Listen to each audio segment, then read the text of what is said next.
Hope you guys enjoyed that. I felt like in a filming mood for the past couple of days while I've been doing installations on this car, getting it ready for Button Willow.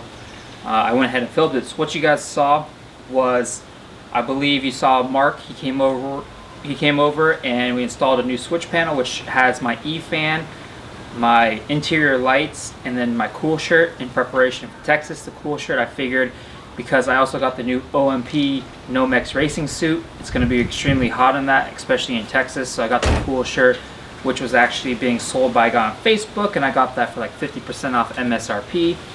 And then right now I have the passenger seat out. I'm about to put that back in for Michaela to come to Button Willow.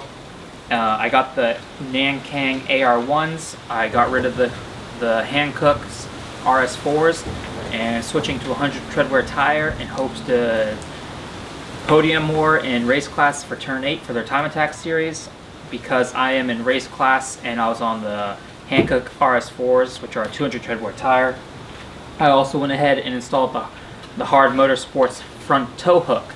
So just getting this car ready, getting it all set up for Button Willow, which is coming up on Friday. I don't know when you guys are seeing this, but March 26th is the Button Willow event, and hopefully this car does extremely well. I'm extremely excited to drive this thing, especially with the RTD shifter.